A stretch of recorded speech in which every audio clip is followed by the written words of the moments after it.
इन दिनों शेयर बाजार इतना गिर गया है कि लोग अक्सर आके पूछते हैं कि इस गिरावट में शेयर खरीद लूं क्या। मन तो करता है उनको, लेकिन कौन सा शेयर खरीदें ये चुन नहीं पाते हैं। इसे लोगों से पूछते रहते हैं, कई बार गूगल सर्च करते हैं, कई बार अपने दोस्तों से पूछते हैं, कई बार व्हाट्सएप की मदद लेते हैं। तो मैं आपको कुछ फार्मूला बताने जा रहा हूँ, उसको जान लेने के बाद आप खुद ब खुद ये जांच लीजिएगा कि कौन सा शेयर खरीदना है, कौन सा शेयर नहीं खरीदना है।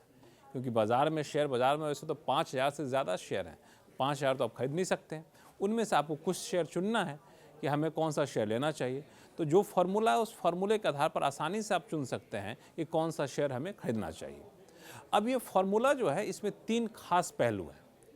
पहला पहलू जो है वो है आपको बड़ा इकोनॉमिक पहलू, जिसको कहते हैं बड़ा आर्थिक पहलू, जिसको बड़े चश्मे से देखना है आपको। उसमें माइक्रोस्कोप लगाने की ज़रूरत नहीं है। बड़ा चश्मा का मतलब ये हो गया कि देखिए कि जिस शेयर को आप खरीदना चाहते हैं या फिर अभी किस सेक्टर का बोलबाला है, दुनिया भर में चल क्या रहा है। मिसाल के तौर पर अभी रोज़ सुबह उठ के ट्रम्प साहब कुछ न कुछ बोल देते हैं, शेयर मार्केट में हाहाकार मच जाता है। तो आप देखिए कि ट्रम्प साहब जो बोल रहे हैं उससे किस सेक्टर पर असर पड़ने वाला है, उस सेक्टर में किस कंपनी पे असर पड़ने वाला है, महंगाई किस तरीके से बढ़ रही है, सरकार की नीति किस सेक्टर को बढ़ावा देने की है। तो इससे क्या होगा कि आप मोटे तौर पर अंदाज़ा लगा देंगे कि किस सेक्टर की कंपनी में पैसा लगाना चाहिए। तो ये तो रही बात आपको इकोनॉमिक पहलू। अब उसके बाद आता है फाइनेंशियल पहलू। जब फाइनेंशियल पहलू में आएंगे तो इसमें 2 चीज़ें की बात आती है, एक क्वांटिटी के हिसाब से, एक क्वालिटी के हिसाब से। तो क्वालिटी के हिसाब से जब आएंगे ना, तब आपको देखना है कि किस कंपनी का मैनेजमेंट काफ़ी ज़्यादा दुरुस्त है, किस कंपनी का कॉर्पोरेट गवर्नेंस काफ़ी ज़्यादा दुरुस्त है, किस कंपनी पे कोई दाग वाग तो नहीं लगा है। जब ये लग जाएगा ना, ये बड़ी साफ़ सुथरी कंपनी है, मैनेजमेंट के लोग बड़े पढ़े लिखे हैं, बड़ी समझदार हैं, कभी लेफ़्ट राइट वाले काम में नहीं लगे रहते हैं, तो आपको लगे कि नहीं चलो ये कंपनी तो ठीक ठाक चल रही है। तो ये तो रही बात, आपको कंपनी के क्वालिटी के ऊपर आपको ध्यान देना है। कंपनी का ग्रोथ रेट कैसा रहा है ये आपको देखना है। इसके बाद आपको आता है कि क्वालिटी के बाद क्वांटिटी के ऊपर। अब क्वांटिटी वाले चश्मे से जब जाएंगे ना, तो वहाँ थोड़ा सा आपको माइक्रोस्कोप लगाना पड़ेगा। वहाँ पे आपको ये देखना है कि कंपनी किस तरीके से अपने कारोबार को फैला रही है, कंपनी के पास पैसा कितना ज़्यादा है, कंपनी के ऊपर कर्ज कितना ज़्यादा है, जितना कैश है कर्ज उसके मुकाबले कितना है, कंपनी अपनी विस्तार योजनाओं पर किस तरीके का खर्च कर रही है, कंपनी के आगे का भविष्य की रणनीति कितनी ठोस है। तो ये सारी चीज़ें आपको देखनी है। इससे पता चल जाए कि ये कंपनी वाकई में अपने कारोबार को लेकर काफ़ी ज़्यादा सीरियस है। उसके कारोबार को लेकर जो जोखिम है, उस जोखिम पर कंपनी किस तरीके से उससे निपटने के उपाय कर रही है। ये सारी चीज़ें आप देखेंगे तो आपको लग जाए कि हाँ जी, कंपनी तंदुरुस्त है, वो क्वालिटी के हिसाब से भी ठीक है, क्वांटिटी के हिसाब से भी ठीक है। लेकिन इसमें भी जिसको क्वांटिटी कहते हैं, इसमें थोड़े बहुत पैमाने होते हैं, 4-5 अलग अलग पैमाने होते हैं, जो आमतौर पे इन्वेस्टर एडवाइजर्स जो हैं उन पैमानों को देखते हैं। उनमें से एक पैमाना जो सबसे ज़्यादा मशहूर है वो है पीई रेशियो।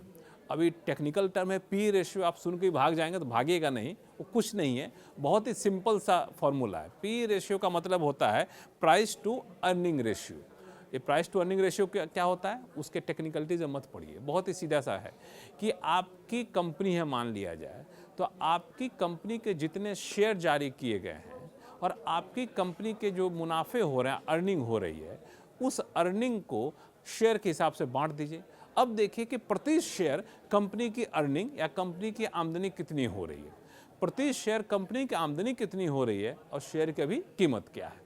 अब उस दोनों का अनुपात निकालिए, तो ये हो गया, इसको कहते हैं पी रेशियो। देख लिया ना कितना सिंपल सा है। पी रेशियो कंपनी की आमदनी प्रति शेयर और कंपनी के एक शेयर की कीमत अभी क्या है, ये अंदाज़ा लगा लीजिए। वो तो होता ही बिल्कुल पता चल जाएगा आपको, थोड़ा सा कैलकुलेटर लेकर बैठेंगे पता चल जाएगा।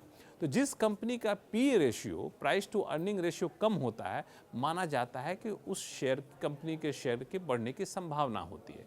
तो वहाँ पर लोग कहते हैं कि वहाँ पैसा लगा लीजिए। तो पी रेशियो एक पैमाना होता है। दूसरा जो होता है रिटर्न ऑन इक्विटी, ये भी एक बहुत ही प्रचलित पैमाना है। रिटर्न इक्विटी का मतलब ये होता है कि कंपनी का नेट रिटर्न या नेट प्रॉफिट कितना है। अब कंपनी का नेट प्रॉफिट कितना है, कंपनी ने कितने शेयर जारी किए हैं, जितने शेयर जारी किए हैं उसको प्रॉफिट से भाग लगा लीजिए, तो वो प्रति शेयर नेट प्रॉफिट आपको पता चल जाएगा। और अब फिर देखिए कि प्रति शेयर का एवरेज होल्डिंग प्राइस क्या है, इन दोनों का अनुपात निकाल लीजिए, तो आपको पता चल जाए कि जी भी कंपनी में पैसा लगाना चाहिए कि नहीं लगाना चाहिए। तो ये 2-3 फार्मूले जो हैं काफ़ी महत्वपूर्ण होते हैं, जैसे डेट टू इक्विटी रेशियो होता है, इस तरीके से आपको प्राइस टू बुक वैल्यू होता है। तो अलग अलग पैमाने होते हैं जिसके तहत आप साफ तौर से अंदाज़ा लगा सकते हैं कि कंपनी में पैसा लगाना है कि नहीं, वो कंपनी के शेयर आगे बढ़ने की गुंजाइश कितनी ज़्यादा रहती है। तो ये तो रहा आपको फाइनेंशियल मामला। एक होता है टेक्निकल एस्पेक्ट। टेक्निकल चश्मा जो होता है वो बड़ा ही टेक्निकल होता है वाकई में।